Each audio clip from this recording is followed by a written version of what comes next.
Everyone has some kind of vice, something that they can't stop doing. And yeah, I have mine too.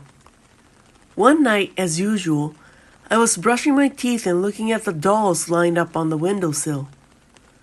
There were more than a dozen dolls of various sizes, and as I stroked the scars on their faces and arms, I suddenly saw something moving in the park through the window. As I looked closely, I saw a 5 to 6-year-old child playing in the sandbox. Why would a child that small be playing alone at this hour of the day? Were his parents still working? I thought to myself. I looked at my watch and saw that it was a little after 10 p.m. Well, it's not so strange for a parent to leave the child alone, is it? Poor kid having neglectful parents, I thought, and watched the child in a daze. Suddenly, the child turned his head and looked directly at me. As our eyes met, he shouted in a cheerful, clear voice, "Hey, mister, play with me!"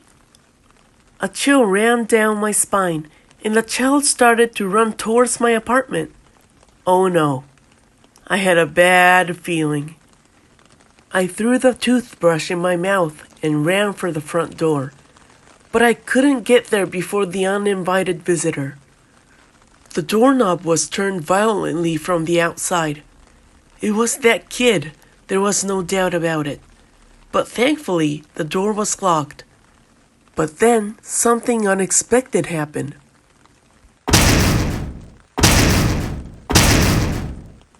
The sound of body slamming echoed from the door. "Stop it!" I shouted without thinking, but the kid wouldn't listen. What am I supposed to do? Police, that's right. Let's call the police. I knew that it's just a kid, but there's something different about him. He's acting too strange even for a desperate kid who wants attention. I can't face him, I can't. I'm never doing that. As I run up the stairs to retrieve my smartphone, which I left in my room on the second floor, the sound of door crashing immediately stopped. Did he give up? Well, it would be impossible to break through that door by his physical strength, especially with the physique of a child who looks like a preschooler. But then I remembered something. The windows. Did I lock them? This house had windows everywhere, so the sunlight could warm up the room. I didn't pay much attention to the windows, unlike the front door, and my urge to slap my cheek and wonder why I was so relieved for a second was overtaken by a child who was rubbing his face against the glass of the living room window. It was the closest one to the front door and most suitable for breaking in. This kid was nothing cute but demonic. He smeared the glass with the corners of his mouth and cheeks turned up to the limit and his eyes wide open and smiling. After gazing at me for a while, he disappears completely. Did he give up completely this time? He now knows that the window is firmly locked. No, I can't relax just yet. If he finds any tool, he could easily smash the window by throwing it at it. My mind was busy with possible scenarios, but the creepy kid didn't try to smash the window at all, nor did he show any signs of looking around for a tool. Yes, he finally gave up. Thinking back, I was a fool to get my hopes up, and there was no way the boy that smiled right in front of me with his deranged expression was going to let me off the hook so easily. He now had his eyes on an open second-story window. Normally, it would be foolish to try to break in from the second floor, and it would be a route that no burglar, unless he was very experienced, would take notice of. But this was no mere child. He was neither a burglar nor a sane person, and his thinking pattern was different. I finally realized that my luck had run out, and rushed to the second-floor window. I totally forgot I had let my stepladder, large enough to reach the second floor, had been placed in the garden to prune the large persimmon tree in the yard. The child must have noticed the open window and the means to get in, and used it without any hesitation. It was impossible to get to the second floor from here and close the window before he entered. It would be too late on my end. So what is the right thing to do? How can I get out of here alive? Let's be calm for a second. At first, I was afraid that he might be a ghost or some kind of malicious entity. My guess was he was not a normal human with a sinister smile and energy. However, if it were a ghost, it might have the ability to slip through doors and windows, or even fly through the air and break in from the second floor. More to the point, it might even be able to curse me to death with a simple thought or stare. Either way, I wouldn't need to bother with the stepladder. That eliminated the ghost theory, making him a mere human. He's just a crazy dude. Moreover, he's just a child. I should be able to overpower him physically.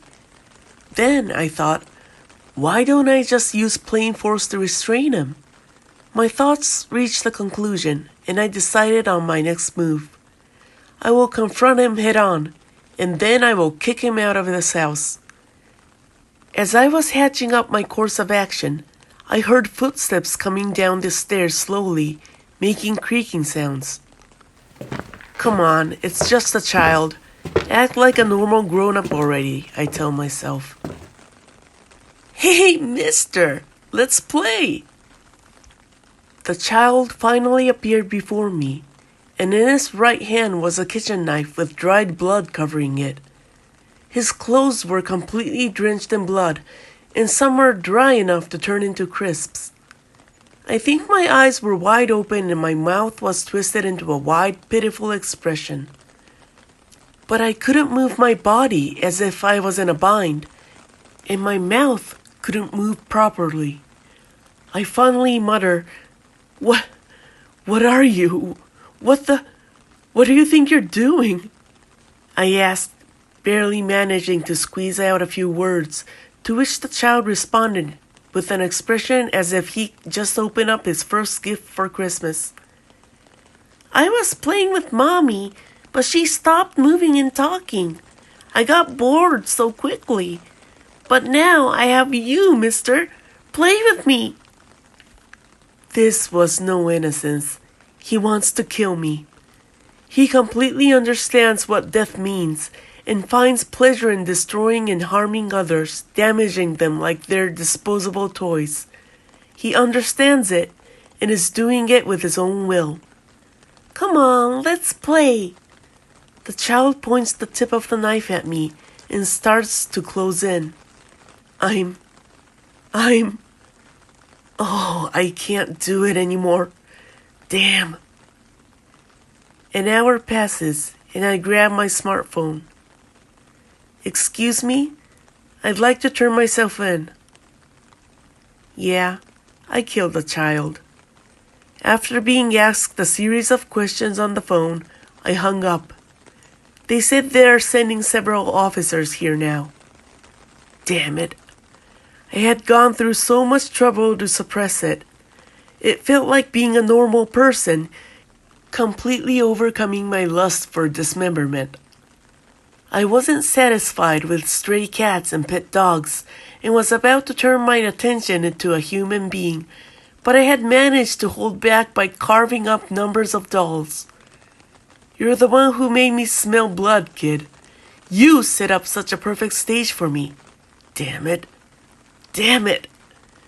With the sirens of police cars closing in, I cut off the head of what appeared to be a 5-year-old child who had been mostly dismantled, and felt tears of ecstasy flow down my face.